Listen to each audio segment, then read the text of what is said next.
కొండ మీద గుడికెళ్ళి వస్తామని చెప్పారు. పైగా మన చెన్నై కూడా తోడెళ్ళాడు. ఇంకా భయపడతారు ఎందుకు? సాయంత్రం నుంచి వర్షం ఆకుండా కురుస్తాను. మధ్యలో కార్ రిపేర్ ఏదైనా అయింటే ఎందుకైనా మంచిది ఒకసారి వెళ్ళి చూసేద్దాం. రై నువ్వు వెళ్ళి బండితి. అలాగనే.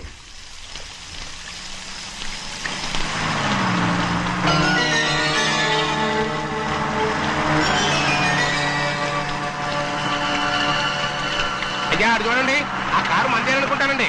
అవునయ్యా, ఆ బండి 288. నేను అప్పుడే చెప్పాగా బండి రిపేర్ ఏదన్నా అయి ఉంటుందని. రై పక్కన ఆపరా. చాలా పొద్దుపోయింది, ఇంటికి పోదామా?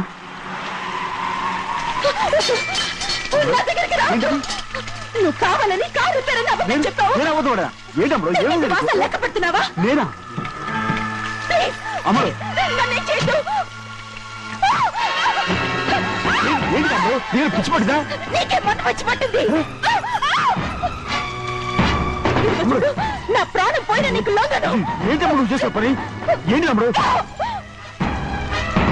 చూస్తారు చూసారా?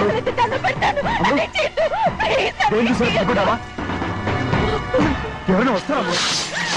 చెన్నయ్య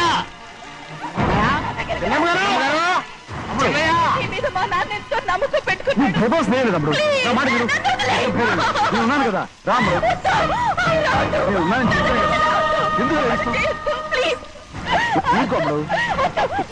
నువ్వేం భయపడగలరు, నా మాట విను. అమ్మడు ఆడమంటుంటే ఏంటి పిచ్చిదానిలాగా?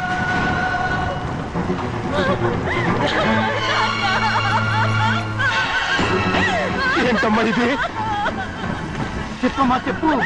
కారు పేరు చెప్పి నన్ను మండపంలోకి తీసుకొచ్చాడు. వర్షం పడుతుంది, కారు రిపేర్ చేయలేమని ఇక్కడే ఉందామని నన్ను అదోలా చూశాడు. నాకు చాలా భయం వేసింది. ఏ పర్వాలేదు, నడిచేదే వెళ్ళిపోదాం నేనంటే నువ్వు విదేశాలు చదువుకుని వచ్చావు, ఆ మాత్రం అర్థం చేసుకోలేవా? ఈ ఒక్క రోజుకి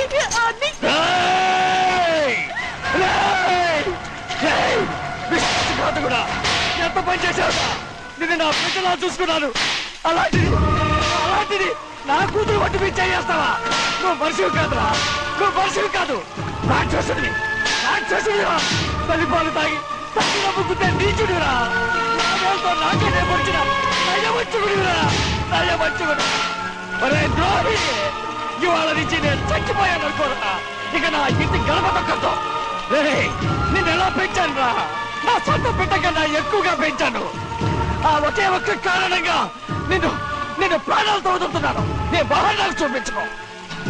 ఇదే ఇంకోడైతే నువ్వు చేసిన తప్పుకి నరికేసి ఉండేవాడు.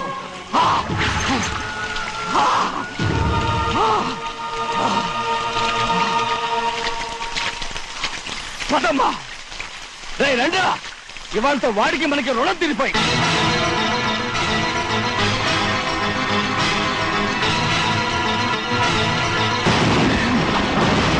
చిన్నబ్బాయి వద్దు, చిన్నబ్బాయి వెళ్ళొద్దు. నా మాట విను, 2 కుటుంబాలు కలవబోతున్నాయి. వద్దు చిన్నబ్బాయి. చిన్న వెళ్ళొచ్చినా, నా మాట విని చిన్న వెళ్ళొచ్చినా, చిన్న వెళ్ళొచ్చినా, చిన్న వెళ్ళొచ్చినా. చిన్న ఆగో, ఎక్కడికి వెళ్తున్నావు? ఒక నౌకరేదవా నా అక్క కూతురు ఒంటి మీద చెయ్యేశాడని తెలుసు కూడా నన్ను నోరు మూసుకుని కూర్చోమంటావా? అటు తప్పుకున్నాయా? వాడి కాలో చెయ్యం నరకందే నేను నిద్రపోను. నరికేస్తే నీ పగ చల్లారిపోతుందా? అందుకని పరువు పైన పర్వాలేదని చేతులు ముట్టు కూర్చోమంటావా? పొర్రుందిరా నీకు? వాడిని చంపేసి జైలుకెళ్ళి కూర్చుంటావా? పర్వాలేదు, జరిగింది విని గాజులు తొడుక్కుని కూర్చోవడం కంటే అదే మేలు. ఊళ్ళో నలుగురు చేత మొహం మీద ఉమ్మయించుకోవడం కంటే జైలుకెళ్ళడమే మేలు. తప్పుకో. వద్దు బాబు, నేను చెప్పేది కొంచెం విను. మా నాన్న చిన్నయ్య నెత్తి మీద పెట్టుకుని ఊరేగాడు. ఇప్పుడు ఆయననే నిజం తెలుసుకుని బయటకు గెంటేశాడు. ఆ శిక్ష వాడికి చాలు.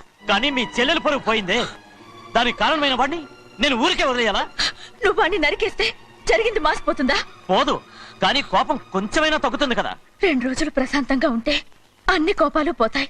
అవును, నువ్వు కూడా 15 సంవత్సరాలుగా ప్రశాంతంగానే ఉన్నావు. కానీ మీ నాన్నకి నీ మీద కోపం పోనేలేదే. అలాగే నేను కూడా. తప్పుకోవద్దు.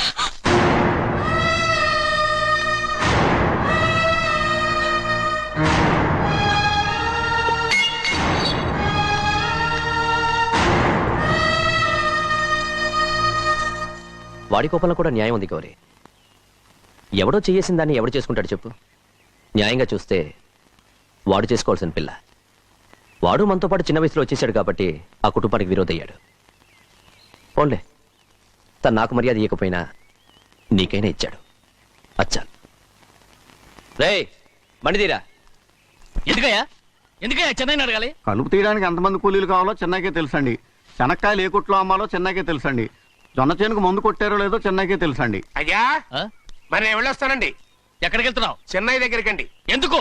అదేనండి, కౌలు డబ్బులు ఎవరెవరి పేరుతో ఏ ఏ బ్యాంకుల్లో వేయాలి, ఈ దివాణానికి కావలసినటువంటి వస్తువులన్నీ ఎక్కడ కొనాలి, ఇవన్నీ చెన్నైకే తెలుసండి. అడిగి తెలుసుకుందామని బయలుదేరా. ఏంటయ్యా ఇన్ని రోజులు ఇవన్నీ చెన్నై చూసుకుంటుంటే మీరందరూ ఇంట్లో తిని కూర్చొని ఏం చేస్తారు? గాడిదలు కాస్తున్నారా? చే ఇది ఇల్లా సత్రమా? అబ్బా నువ్వు ఉండవయ్యా, నేను చెప్తున్నాను కదా. వంటింట్లో ఏమేం చేయాలో ఎంతెంత చేయాలో తెలియక అందరూ ఖాళీగా కూర్చున్నారు. 2 రోజుల నుంచి చెన్నై పళ్ళకు రావట్లేదంటగా. వెంటనే డ్రైవర్ పంపించి చెన్నైని పిలిపించండి. 2 రోజులుగా నువ్వు ఎక్కడికి వెళ్ళావు? సముద్రం ఎలా ఉంటుందో చూద్దామని వైజాగ్ వెళ్ళానండి. వెళ్ళా సముద్రంలో అయ్యా. గోవిందయ్య అయ్యా ఈ లెక్క చూసి పంపించి. అలాగే అగా, నీకు లెక్క చూసి కదా డబ్బులు ఇవ్వాలి. మరి ముందే అయ్యా అయ్యా అయ్యా అంటూ ముష్టోళ్ళగా చేయి చెప్తావిట్రా. నువ్వు ఎప్పుడు వచ్చావు, నీకు ఎంత ఇవ్వాలి చెప్పు. గుమ్మస్తా మీరా నేనండి. మీకు లెక్కలు తెలియకపోతే వెళ్ళి చెన్నై గారిని అడగండి. ఏంట్రా డబ్బా ఇస్తున్నావా? నన్ను ఉద్యోగం అనేది వెళ్ళిపోమన్నారు కదా. అంటే ఏడుస్తావిట్రా. ఎక్కడికి వెళ్ళాలో ఎలా బతకాలో తెలియక ఏడుస్తుంటా. సరే సరే సరే ఏడో ఒక. ఇప్పుడు మా ఇల్లు చూసుకోవడానికి ఎవరు లేరురా. నా కూతురు కూడా ఇక్కడే పని చేస్తుంది. మరి నువ్వు మా ఇల్లు జాగ్రత్తగా చూసుకుంటావా? అలాగేనండి. నేడుస్తున్నాడు. ఈ ఉద్యోగం పర్మనెంట్ కదండి? అది నీ నరకం మీద ఆధారపడి ఉంటుంది. అంతే కదా. ఆ. తప్పకండి. ఆ. ఎలా ఉంది? అదేంట్రా నరాలు తగినట్టు నడుస్తున్నావు? బాలేదా? ఆ. ఇంకోటి నడుస్తాను. ఎలా? సూపర్. నువ్వు పర్మనెంట్ గా టెంపరవరీయే. అమ్మా, చెన్నైని ఇంట్లోంచి బయటికి పంపించినంత మాత్రాన నీ ఆత్మ శాంతించదని నాకు తెలుసమ్మా. త్వరలోనే అక్కయ్యని నాన్నని కలిపి మన 2 కుటుంబాలని ఒకటి చేస్తాను. వెనక ముందు చూసుకోకుండా గొడ్డను బాదినట్టు బాధేశారు. కూతురు ఏం చెప్తే అది నమ్మేటమేనా? అసలు ఏం జరిగింది, ఎలా జరిగిందని ఒక్క మాట అయినా అడిగాడు ఆ పెద్ద మనిషి. పోనీ నువ్వైనా చెప్పలేకపోయావేంటి?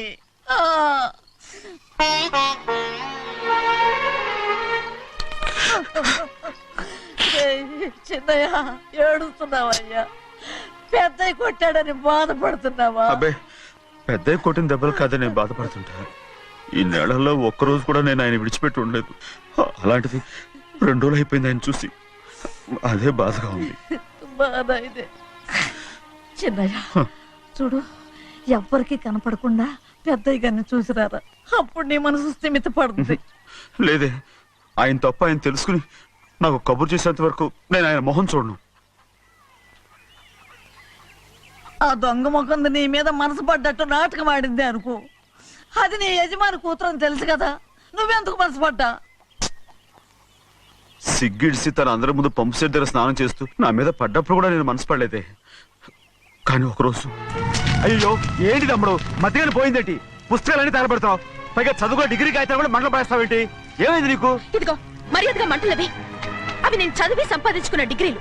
వాటిని మంటల్లో వేస్తాను, చిప్పేస్తాను, నా ఇష్టం. అది అడిగే హక్కు నీకు లేదు. అవి మంటల్లో వేయకపోతే ప్రాణానికి ప్రాణంగా చూసుకుంటున్నావే మా నాన్న. ఆయన మీద ఒట్టు ఇల్లు ఇలా పడి చేస్తాను.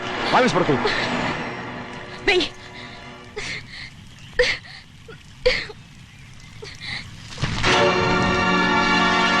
తగలబెడుతుంది నువ్వు చదువుకున్న చదువుని కాదు, మా పెద్దయ్య పెంచుకున్న ఆశల్ని, ఆయన కన్న కలల్ని. పర్వాలేదు, నా ఆశ నెరవేరినప్పుడు ఎవరి ఆశ తీరినా తీరకపోయినా నాకు అనవసరం. నేను డబ్బున్న దానిగా నువ్వు నన్ను ప్రేమించడానికి వెనకాడుతున్నావు. చూడు, మా నాన్న నా పేరు మీద రాసిన ఆస్తుల తాలూకు దస్తావేజులు మొత్తం తెచ్చాను. ఇవి కూడా తగలబెడతాను. నేను ముందే చెప్పాను, అడ్డొచ్చావో దూకేస్తాను.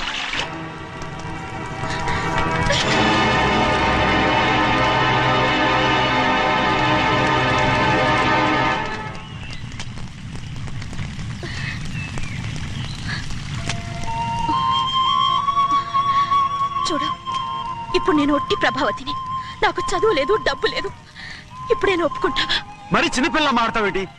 ఎన్ని చెప్పినా సరే నువ్వు మా పెద్ద కూతురువి. అలాంటిది నేను పెళ్లి చేసుకోవడం ఏంటి? మరి అర్థమైన మాడతావు.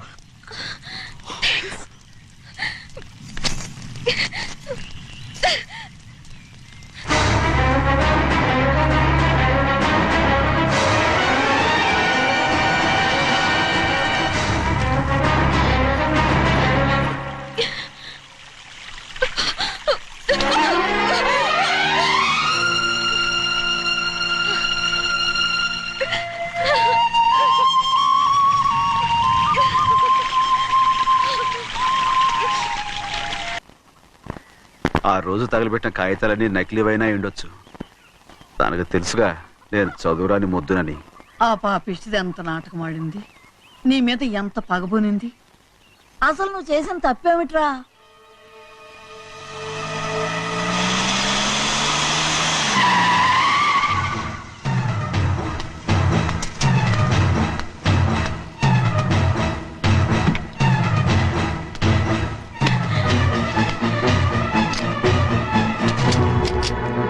నేనా నీ వెంటబడి తిరిగాను? నేనా నేను ప్రేమించమని అడిగాను? నేనా నేను పెళ్లి చేసుకోమని అడిగాను? ఆ రోజు గుడికి రమ్మంది ఎవరు? వద్దన్న మండపానికి తీసుకెళ్ళింది ఎవరు? చేసినంత నువ్వు చేసి నేనేదో చేసినావే. నేను నిజంగా పాప పోనీలే ఆడదాని వారు ఊరుకుంటున్నాను అనుకున్నావేమో. పొరపాటు. నన్ను ఎంతగానో నమ్మిన మా అయ్యగారు నన్ను అనుమానించి తప్పు పట్టారే, దానికి ఆ రోజు నా నోరు మూసుకుపోయింది. కానీ ఈ రోజు మాత్రం నేను ఊరుకునేది లేదు. చెప్పు, ఎందుకు చేసావు ఈ పని? కారణం చెప్పు. చెప్పు. ఒకే ఒక్క కారణం, నిన్ను మా ఇంట్లోంచి వెళ్ళగొట్టాలి. ఎంతో ఇష్టంగా చూసుకునే మా నాన్న నిన్ను అసహించుకోవాలి. మా అక్క కుటుంబం 15 సంవత్సరాల నుంచి మా నాన్నకు దూరంగా ఉండటానికి కారణం నువ్వు. అంతేకాదు, మా అమ్మ మాకు లేకుండా పోవడానికి కారణం కూడా నువ్వే. అలాంటి నీకు మా ఇంట్లో రాజ మర్యాద, అందరి మీద అధికారం. కన్న కూతురైన నాకంటే మా నాన్నకి నీ మీద ఎక్కువ ప్రేమ. అందుకే నిన్ను ఇలా మోసం చేశాను, నమ్మించాను. అర్థమైందా? Good bye.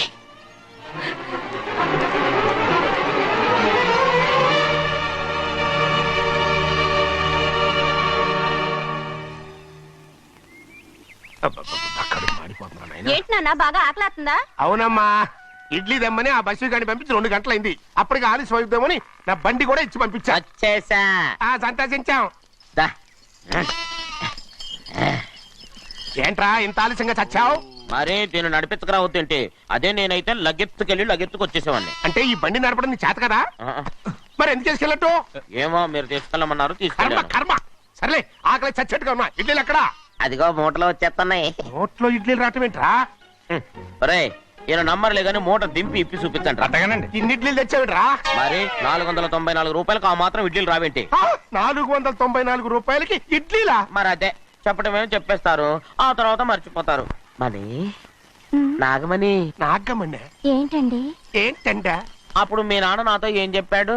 ఉండండి, ఆలోచించుకుని చెప్తాను. ఏంటమ్మా, ఫ్లాష్ బ్యాక్ వెళ్తున్నావా? అవును. బాబా ఆకలేస్తుందిరా. ఏ, ఆ రామస్వామి హోటల్కి వెళ్ళి కాస్త తెచ్చిపెట్టు. నాకు కూడా ఆకలిస్తుందండి. నువ్వేదైనా తిని నాకు మాత్రం ఒట్టి ఇడ్లీ పడరా. ఇదిగో, ఈ నోటు ఎంతో తెలుసా? నేనేమన్నా తెలివి తక్కువ అనుకున్నారా? 500 నోటు. అబ్బో, నువ్వే దీన్ని అచ్చుకుతున్నట్టుగా మాట్లాడుతున్నావే. చాలా ఆకలేస్తున్నాయి, బండి వేసుకెళ్ళి తొందర తీసినప్ప. ఇదండి జరిగింది. ఆ, చిల్లర లేదు కదా అని 500 రూపాయలు నోటు ఇచ్చి పంపిస్తే మొత్తం ఇడ్లీలు పట్టుకొస్తా ఉంటా. నీ నోట్స్ చెప్పు. నాన్న, వద్దు నాన్న, కొట్టకు నాన్న. ఆకలేసేస్తుందమ్మా. చట్నీ సాంబార్ ఎదురా ఇచ్చాడండి. ఇది నేనే వద్దన్నానండి. ఎందుకని? మరి అదే మళ్ళీ మర్చిపోయారు. ఆ? నాగమణి, మీ నాన్న నాతో ఏం చెప్పాడు? అయ్యో అయ్యో, చట్నీ సాంబార్లని ఎన్నిసార్లు ఫ్లాష్ బ్యాక్ వెళ్తారా? నువ్వేదైనా తిని నాకు మాత్రం ఉట్టి ఇడ్లీ పడరా. ఇదిగో, ఆయనకు అర్థమయ్యట్టు మళ్ళీ చెప్పు.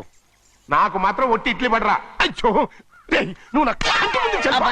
ఒళ్ళు మండిపోతుంది. ఆయనతో పాటు నేను బయటకు వెళ్ళిపోతాను. ఎందుకంటే ఆయన నేను వద్దు!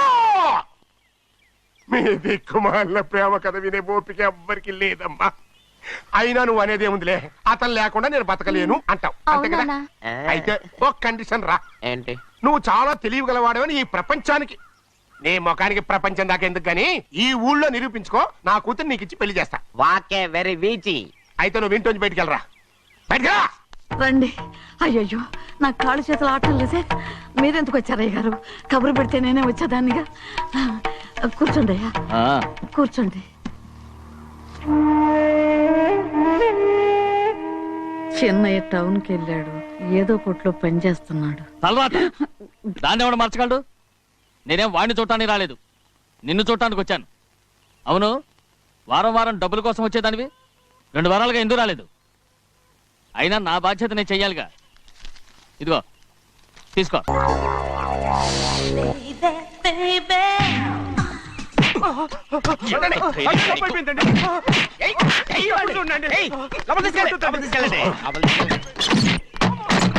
చంపేస్తాను.